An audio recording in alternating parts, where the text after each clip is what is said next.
In this guide I will tell you everything I know about keeping Sulawesi shrimp and what you need to do to keep and breed them successfully.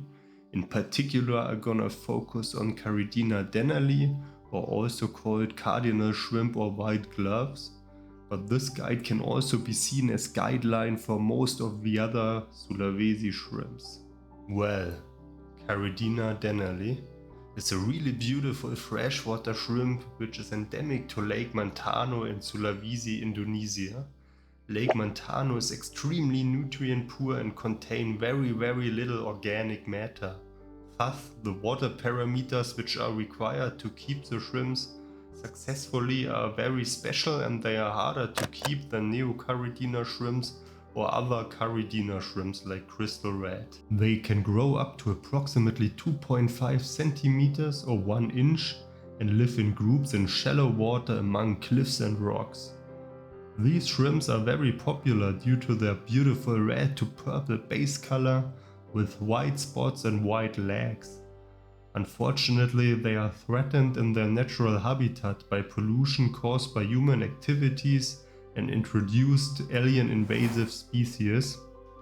In this guide I want to show you that keeping and breeding these beautiful shrimps is not rocket science, and I've divided the whole guide into 8 chapters, so let's get straight into the content. Chapter 1: Aquarium. If you want to start a new project and keep a new species, the question of aquarium size always arises. Although shrimps don't need large aquariums, I would recommend that you don't choose one that is too small. Theoretically you can keep them in a 20 liter or 5 gallon tank, but these species are more sensitive than other shrimps, and the larger the aquarium is, the easier it is for you to keep the water parameters stable. And a stable environment is crucial for having success with Sulawesi shrimps. I would recommend at least 45 liters or 12 gallons. I personally keep them in a 60 liter cube and it works pretty well. Chapter 2: How to set up the tank. In this case less is more. In the natural habitat they live mostly on rocks, and the plant density is not particularly high due to the very special water parameters in the lake. As substrate I recommend to fill in a thin layer of sand, dark or light colored. Important is that it is really only a thin layer to avoid that any leftovers are burrowed in the sand and can no longer be reached by the animals. I personally prefer dark sand because it highlights a nice coloration of the shrimps, but in the end this is only a question of taste. A well-structured hardscape is essential for the successful keeping of the shrimps. You can use any kind of rocks which do not influence the water parameters, but I would highly recommend to use black or brown lava rocks. I personally prefer the black ones, but it's just a question of taste. Lava rocks are very porous and light stones which have a huge surface for beneficial bacteria and microorganisms. The shrimps absolutely love to graze on the rocks. This kind of hardscape is also ideal to create awesome rock formations which provide a lot of gaps and caves as natural retreats. Wood is not really required, but if you want to use some wood, make sure that not too many tannins are released into the water column. I personally do not use any wood in my tank. Plants are not really required in a Sulawesi tank, because there are not a lot of plants in their natural habitat as well. Most plants will not survive the extreme water parameters anyway. Just rely on algae. A hardscape covered with green algae can also look great, believe me. If you prefer to have plants in your setup, try it with robust plants like Anubias, Java fern or Süßwassertang. I only glued some pieces of mossball to the hardscape. Chapter 3: Water parameters. As already mentioned, the water parameters in the lakes on Sulawesi are very special. The water parameters should be in the following range: GH 6 to 12, KH 4 to 8, pH 7.8 to 8.6, and the temperature should be between 26 degrees Celsius and 32 degrees Celsius. And the TDS should be inside the range of 150 to 250 parts per million. So please do not keep them in tap water. In most cases, the tap water parameters are not suitable. I have heard of cases where it worked, but the risk is extremely high that it will not work and all your shrimps will die. The best way to mix the ideal water is to use RO water and remineralize it with Sulawesi shrimp salt. There are different products you can buy, but the most popular is probably the Sulawesi mineral. There are two versions, the 7.5 and the 8.5. I personally prefer the 8.5 because it is closer to the natural habitat, but it is much harder to dissolve. I will show you a workaround which makes life easier later in the video. For white gloves or Caridina Dennerli, the 7.5 also works well. The correct temperature is really important for Sulawesi shrimp. The temperature should not drop below 26 degrees Celsius and it should not exceed 32 degrees Celsius. The heater in my tank is set to 28 degrees Celsius, which is ideal in my opinion. Ideally you have a heater with alarm function. To keep all the water parameters stable, make sure that the water level always has a defined height. You can use a piece of tape to mark the ideal water level. Make sure that you refill the missing amount of water with RO water. You can do it by hand or use an automatic refill system. Because of the high temperature inside the tank, the water will evaporate quickly. Use a lid to slow down the evaporation process. The lid will also keep the shrimps from climbing out of the tank. It can be very frustrating to see a dried shrimp lying next to the tank. Chapter 4. Cycle the tank. Okay guys, so now the tank is set up, you have to be patient.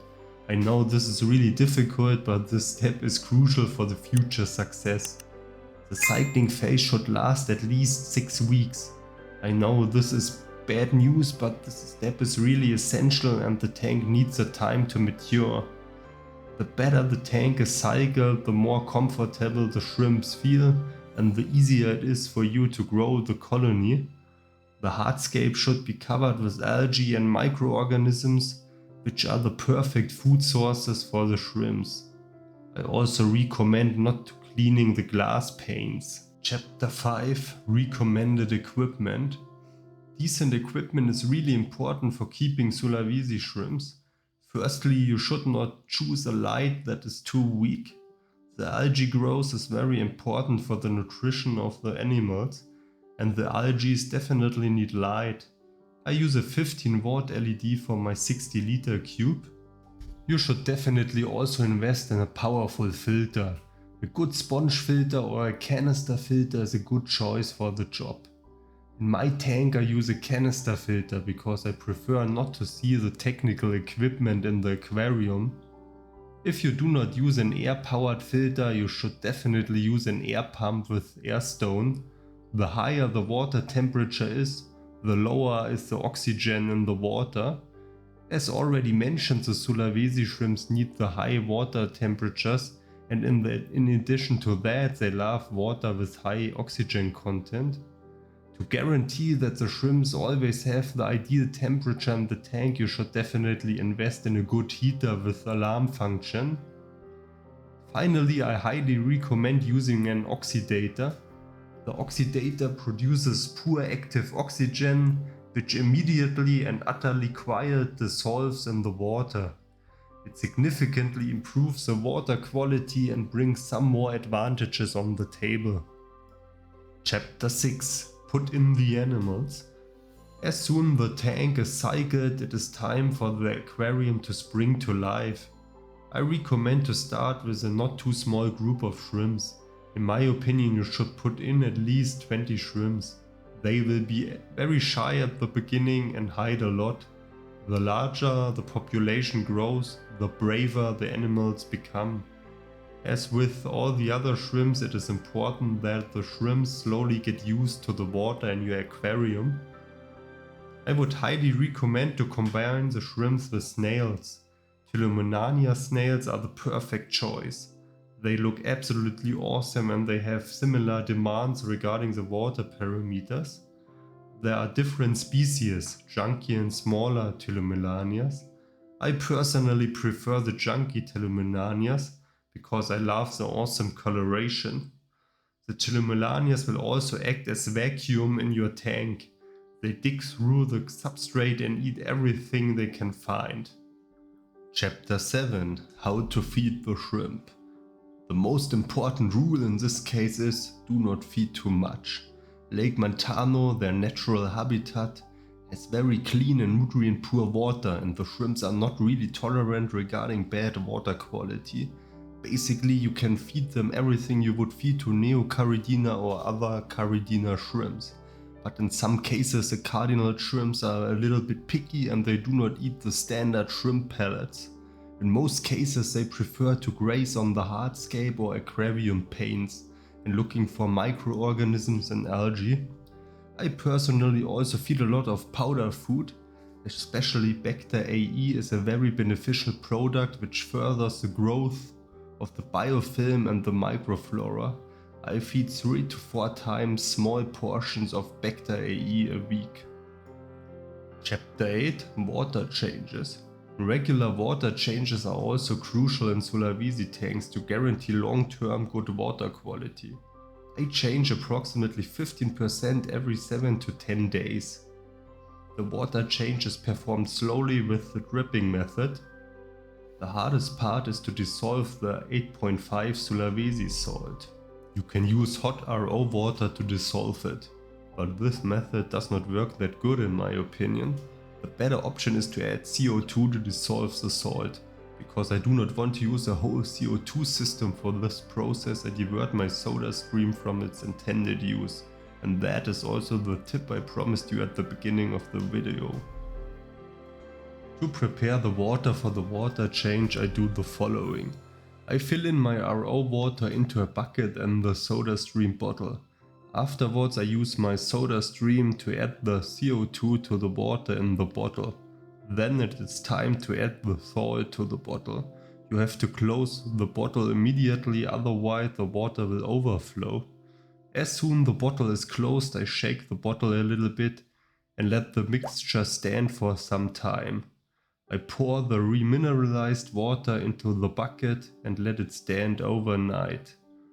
The next day I use a heater to heat the water up to the ideal temperature. To get rid of the CO2 in the water I'm using a simple air pump with air hose to ventilate the water.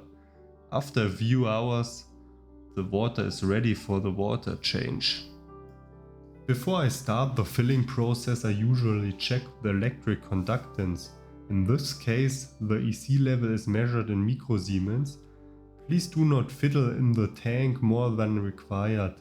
The animals feel disturbed and there is always a risk of contaminating the water. If you have to work inside the aquarium, make sure your hands are washed carefully and without soap.